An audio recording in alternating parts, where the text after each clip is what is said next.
በህይወታችሁ ስትራግል እያደረጋችሁ የከበዳችሁ ነገር ምንድነው? ሰላም ጤና ይስጥልኝ። ዘይባ እባላለሁ ከመዳም ኩሽና የመዳም ቅመም እንዲሁም ደግሞ የኮንቴንት ክሬሽን ተማሪ። ዛሬ ላይ እኔ ብዙ ነገር ከተራመርኳቸው ከሄድኳቸው ስትራግል ካደረጉኝ ነገር አንዱን መርጬ እነግራችኋለሁ። እሱ ደግሞ ምንድነው? ሰው ምን ይለኛል ብሎ መፍራት። ምንም ነገር ሐሳባችሁ ልባችሁ ላይና አእምሯችሁ ላይ የሆነ ነገር ይመጣል። ያንን ነገር ታስቡታላችሁ። ከዛ በኋላ ሰው ምን ይለኛል ብላችሁ ትፈራላችሁ። እና እኔ በጣም ስትራግል ሳረግበት የነበረው ይሄ ነበር። እናንተስ ኮሜንት ላይ አሳውቁ።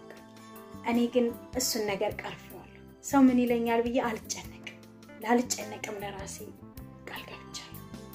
እየኖርኩት ነው። ሰው ምን ይለኛል ሳልል እየኖርኩ ነው። ስለዚህ ራሳችሁን ናችሁ ነው። ሰው ምን ይለኛል አትበሉ። ሰው ምን ይለኛል ብላችሁ የምትጨነቁ ሰዎች ካላችሁ ይህ ለእናንተ ነው መልእክቴ። ግን ሌሎቻችሁ ግን ምን የሚያስጨንቃችሁ ነገር አለ? ኮሜንት ላይ ድሮፕ አድርጉልኝ። አመሰግናለሁ። ባይ ባይ።